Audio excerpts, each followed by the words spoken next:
Hello, it's Gerald Peplow again. Got another video for you. This is IR training in a forest setting. Now, this is a dual project. One, I was flying for them to see if under infrared we could find the Goild Spotted Oak Borer.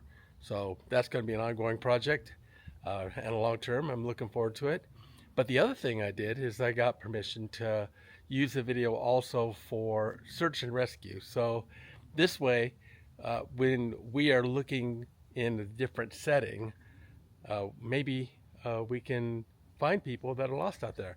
And it just so happened that there were people on the trail, and I did not get anything to identify anybody with, but enough that you guys can actually see what people look like when they're walking on a trail. And something even cute. I even got to see ducks. And you're going to love this. All right, so enjoy the video, and let's just get good at finding people. The way I start this is I take it and I push it down and in. Okay, then this is for altitude. It's to go up and down, and this is for pitch and yaw, and this is for straight and then sideways. Okay, so up. Okay, so at this point, you're going to see this on the video that we're doing, but we're going to move to position and do a general search. Well, now we're flying over the apple orchards. Now these orchards are like 1870 is when they were put in, but if you look down at them, this is U-pick, and you can see that every once in a while you'll see somebody. Now I'm not going to tell you where they are. We'll do that in training, but some of them are going to be pretty obvious. Now as you're looking, watch for people walking around and stuff like that. But here you can see the difference in the color gradient. Now this is hot spot. So wherever it's orange, it's hot. Greens are, of course, are cooler. And you can see, even look at the conifers, the trees there. You can see how the difference is in their shading.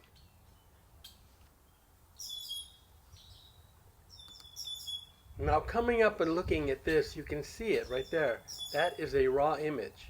We have been looking at mixed visual and IR. This is a raw image.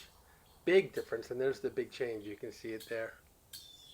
Now, if you keep watching, I will tell you there's a couple people here in the area, and they're picking apples.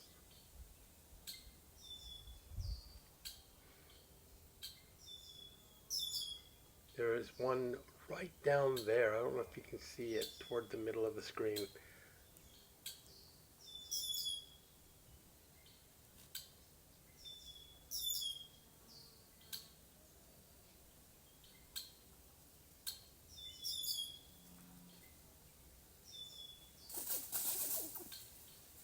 So again, you can see the difference in, now this is in the afternoon.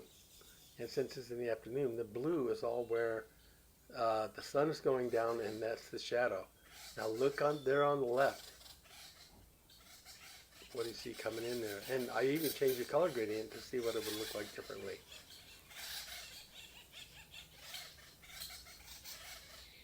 So you can see that individual walking in.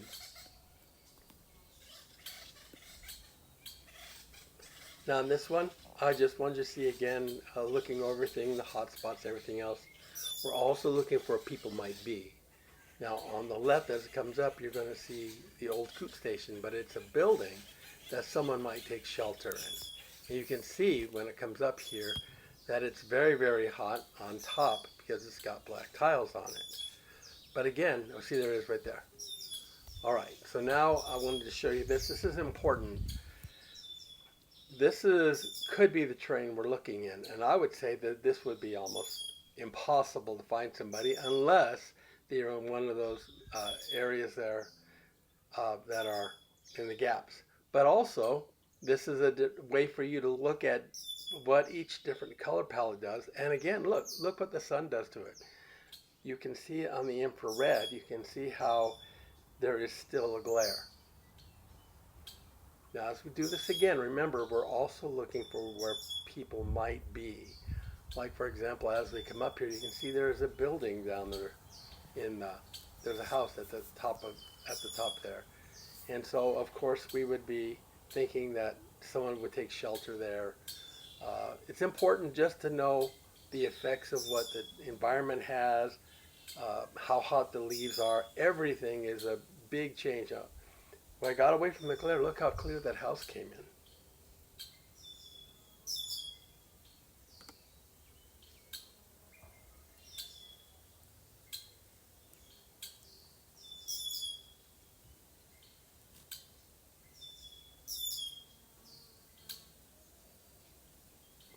Well, now we're looking at Red Wing Pond, and you see that bright splash of color. That's me wearing a vest.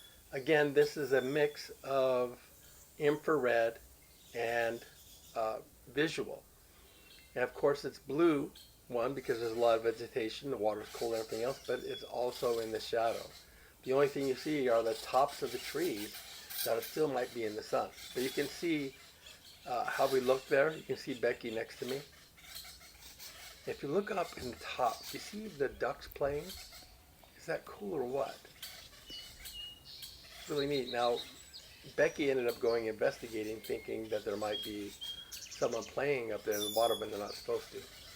But you can see the floating dock back there. You can see, oh, and there it is, right there. That's what it looks like in raw, unenhanced view of infrared. Now we'll put it back so you can see it.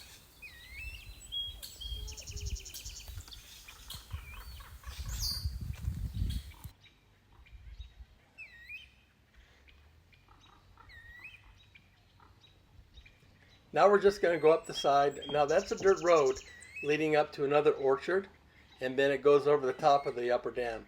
But now you're looking at the mountains, and you can actually see the burn scars.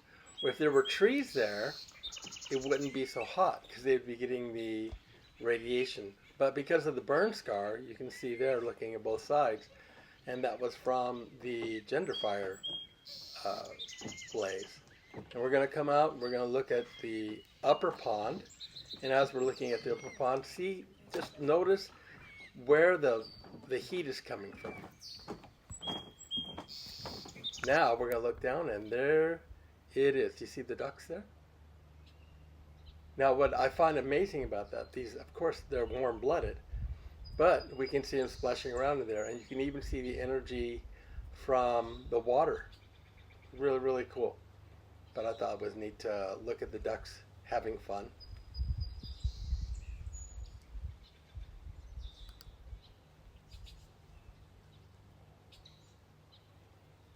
Now we're looking at the floating dock, and this was really cool to me. On the inside where there's more shade, I really can't explain exactly, but you can see, oh, there's Becky. She's going, I'm going to tell her to go back out so I can get a good video. But you see where one side is hot and the other is not. And I want you to watch as she's going. The more she gets into the heated area and then goes into the cold area, it changes the ability to see her. Really neat. Now again, if we were doing this in the morning, the dock can be frozen. Oh, look at this. That was an IR view, another IR view, showing how hard it is to see a subject depending on the background. But you can see she's just a little yellow blob going that way. Pretty cool. Now you see where it's red on those two sides? That's because those are the two sides. That's to the east. That's the east dock. Because what's happening is the sun is coming over the top of the mountain and going right into those areas. And there's Becky walking off. Now she's moving to the dam.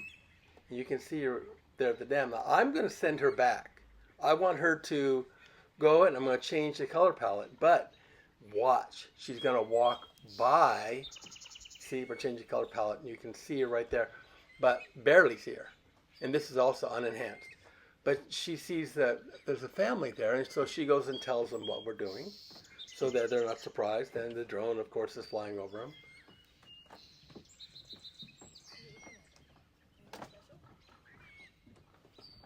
So here she comes. You see where she's at there. It's a little bit off because I wanted to make sure I got her passing through. But now there she is. See that dark spot?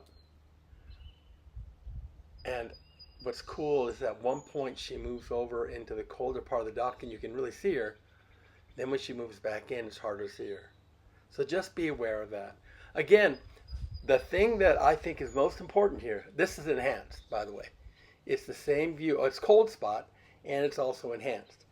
But it's important that the more the subject is moving, the more we have a chance of seeing them. And to even chase that rabbit further, then we want to have a microphone, or not a microphone, but a speaker on the bird, so we can ask them to move and wave their hands and just make sure they're there. Now look, here's that family. And again, no one can identify them. There's no problem. And they also know that we have the drone up there. But watch this. It's another opportunity. Here it is with raw.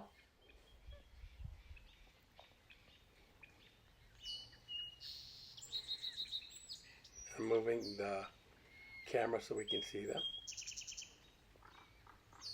Now you're going to watch come from the middle of the dock there.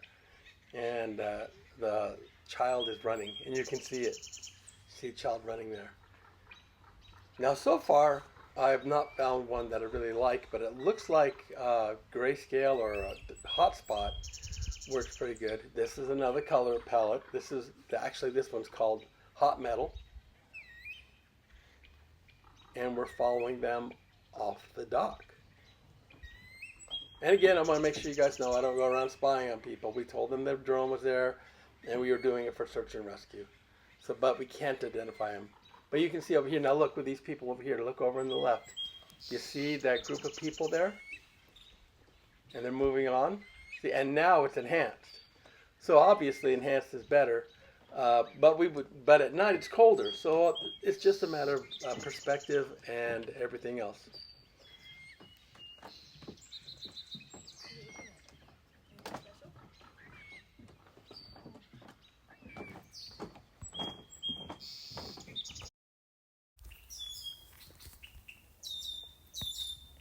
Now this is just another chance so you can see how the conditions changed. As they changed, the trees have a different look to them now. And also again, you can see where the sun flare is causing distortion. So this is something you need to report. And I want to go back and say this again. The pilot's job is not to find the subject. The pilot's job is to keep safe. The visual observer is there to make sure I don't hit anything. You see the buildings back there? It's good to know how the buildings are and be able to know what they look like so that you can identify it and report it. But again, the visual observer and the pilot are not supposed to be looking for people.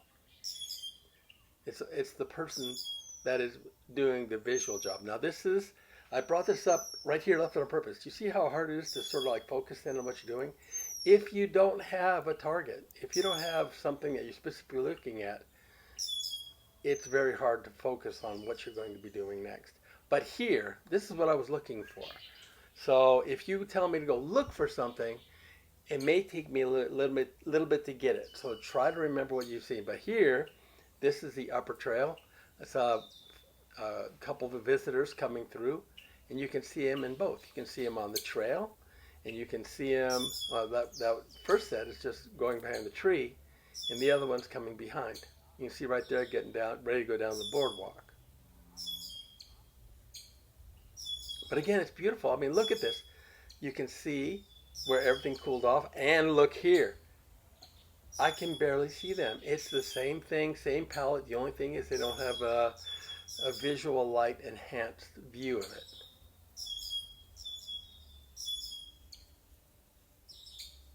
All right, we're going to look at them here.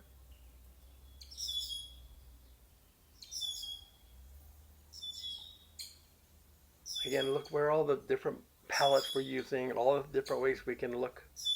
And if you tune it in right, of course, you're going to get a better result.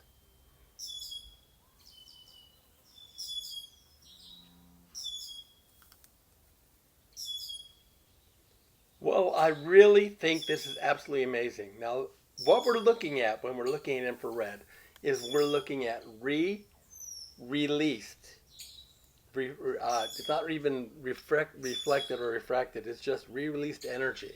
So the shortwave energy hits the object and then makes it shake, and then that vibration causes us to see other colors.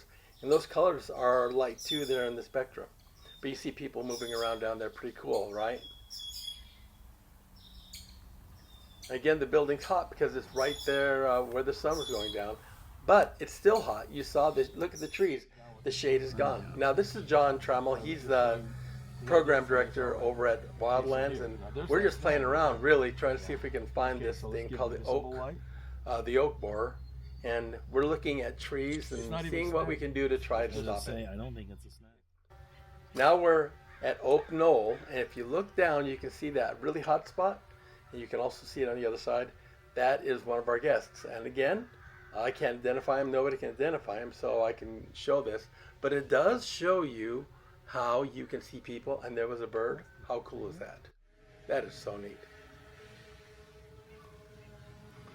All right, well, it's time to land it.